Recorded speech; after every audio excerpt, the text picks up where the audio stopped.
ગુજરાતની ધર્મભીરુ જનતા જોગ આજ 5 સપ્ટેમ્બર શિક્ષક દિન નિમિત્તે અને તેમાંય चाणक्यजीए शिक्षक માટે कहेल છે कि शिक्षक कभी साधारण नहीं होता, प्रलय और निर्माण उनकी गोद में पलता है। एवा एक प्रामाणिक गरीब निसहायक शिक्षकनी आ गुंडा सरकारे बर्बादी કરી નોખેલ છે। એકલો શિક્ષક જ નહીં પણ પૂરેપૂરું પરિવારને પાયમાલ કરી દીધેલ છે અને જેની પાસેથી ન્યાયની અપેક્ષા આખો દેશ રાખતો આવ્યો એવી ન્યાયાલયો પણ મને અને મારા પરિવારને બરબાદ કરવામાં સહેજ પણ શરમ અનુભવે નહીં અને ગુન્હાઓ અદાલતો આચરે તે કેટલી હદે આ રાજ્યનું ન્યાયતંત્ર રેઢિયાળ અને નપુસંક બનીને ઉભરી આવે છે તે માટે સૌ દેશવાસીઓએ મારા કિસ્સાને અવશ્ય સાંભળવો જોઈએ। મારી વિતક કથા હું અહીં વર્ણવી રહ્યો છું અને મારા ઉપરના જુલમો અત્યાચારો વિગતે હું અહીં વર્ણવી રહ્યો છું, કેમ કે આ દેશનું અને રાજ્યનું મીડિયા માત્ર સરકાર પક્ષના ગુણલા ગાવા નિર્માયેલ છે। સામાન્ય અને ગરીબ નિસહાય નાગરિકોના પ્રાણ પ્રશ્નોને વાચા આપવા આ મીડિયા બંધાયેલ નથી। મીડિયાને જો મલાઈ મળે ત્યાં જ અને તેમાંય સરકાર વિરુદ્ધ હોય ત્યાં પગપેસારો કરવાની હિંમત મીડિયામાં નથી। વળી આ મીડિયા જે તે વ્યક્તિના મોત સુધી રાહ જુએ છે તેના મર્યા પછી જ મીડિયામાં છાપવા તૈયાર થાય છે, પણ જાણતું હોવા છતાં જે તે પીડિત વ્યક્તિના હયાતીના સમાચારો અત્યાચારોને પ્રાધાન્ય આ મીડિયા આપતું નથી। તો શું અમારે પણ દેહ ત્યાગ કરી અને મીડિયામાં સ્થાન મેળવવું કે શું? મારી વિતક કથા શ્રી સર્વોદય સેવા સંઘ પોંડવા સંચાલિત શ્રી વીડી માયાવસી વિદ્યાલય પોંડવાના પ્રમુખશ્રી અને આચાર્યશ્રીએ સત્તાના અને રાજકારણના ઓથા હેઠળ મારા ભણતા ચાર બાળકોને શિક્ષણથી વંચિત કરેલ છે। શા માટે આ મહાશયો શિક્ષણથી વંચિત કરે તેવો પ્રશ્ન સૌ કોઈને મૂંઝવે, પણ તેનો હું ઘટસ્ફોટ કરું છું। હું નામે રમણભાઈ ધનાભાઈ માયાવસી ગુર્જર ભારતી ટ્રસ્ટ દાહોદ સંચાલિત શ્રી ઉત્તર બુનિયાદી આશ્રમ શાળા નગરાળામાં વર્ષ 2003થી શિક્ષણ સહાયક તરીકે જોડાયેલો। આ સાથે બીજા 2 કર્મચારી પણ શિક્ષણ સહાયક તરીકે જોડાયેલા।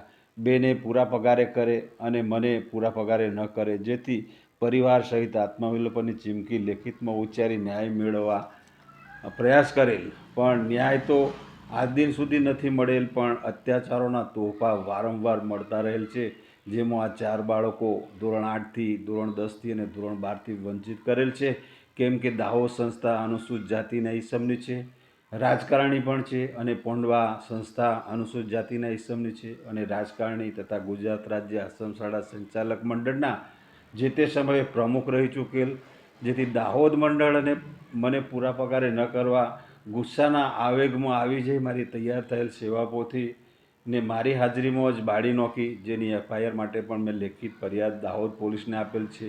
આમ નવીન સેવાપોથી બનાવવા હું સહયોગ આપતો ન હોઉં, જેથી પોંડવા સ્થિત મંડળના પ્રમુખ તથા આશ્રમ શાળા સંચાલક મંડળ ગુજરાતના પ્રમુખને જાણ કરી છતાં હું આ મહાશયોના ઓર્ડરને ફોલો ન કરી નવીન સેવાપોથી ન બનાવી કે નવીન બનાવવામાં સહયોગ ન આપેલ, જેથી મારી સામે છેડતી 354ની ખોટી ફરિયાદ અમારી શાળાની છોકરીને સમજાવી ફોસલાવી તથા આ બાળકના પિતા પણ અમારી શાળાના ભૂતપૂર્વ વિદ્યાર્થી અને તે સમયે આચાર્ય તરીકે ગુર્જર ભારતી ટ્રસ્ટના પ્રમુખ જાતે જ હતા, જેથી તેઓનો વિદ્યાર્થી અને તે વિદ્યાર્થીની પુત્રીને મારી સામે ખોટો 354નો છેડતીનો કેસ દાખલ કરાવે તેમાં પણ હું નમવા માગતો ન હોય, લડી લેવા તૈયાર હોય, જેથી ખોટી ફરિયાદથી સમાધાન થશેનો વિચાર પણ સાવ પોકળ સાબિત થયો, જેથી પોંડવા સ્થિત શિક્ષણ સંસ્થાના પ્રમુખશ્રી અને આશ્રમ શાળા સંચાલક મંડળના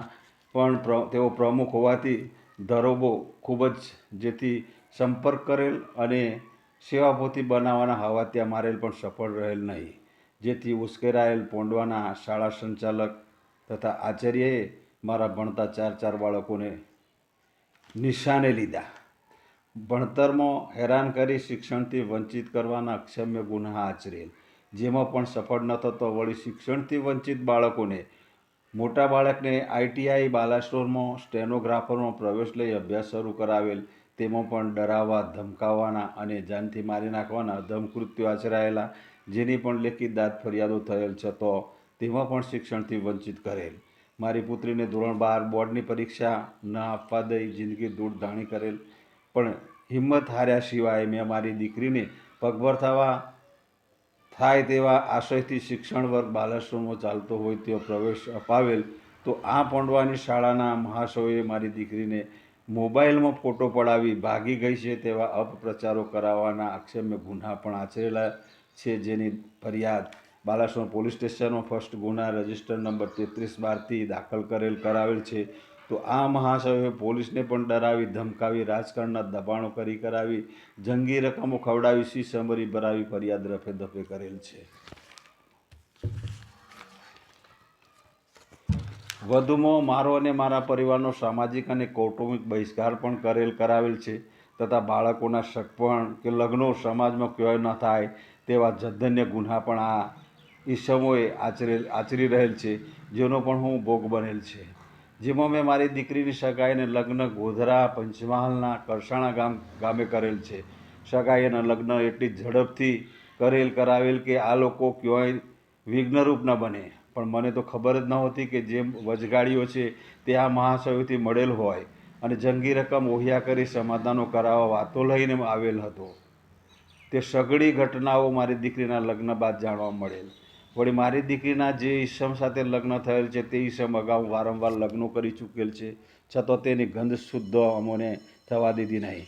મારી દીકરીને કોથળામાંથી બિલાડું કાઢી કહ્યું કે અમારે તો અગાઉ લગ્ન થયેલ છે અને તેને પણ લાવવાની છે. આ સઘળી હકીકતો વકીલોની નોટિસો સુધી પહોંચી અને વકીલોના પણ ગેરકાનૂની કામો તેઓની નોટિસો વાંચશો તો જણાશે.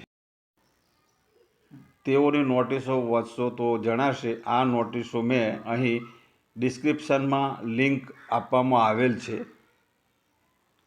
વળી અમારા જેવો જ એક કિસ્સો કામિનીબેન બારિયા રહે મોરવા હડપ ગોધરાનો એક બનાવ જે દિવ્ય ભાસ્કર ન્યૂઝમાં પ્રસારિત થયેલ છે, તે અહીં ડિસ્ક્રિપ્શનમાં લિંક આપવામાં આવેલ છે, જેને પણ જોવા વિનંતી.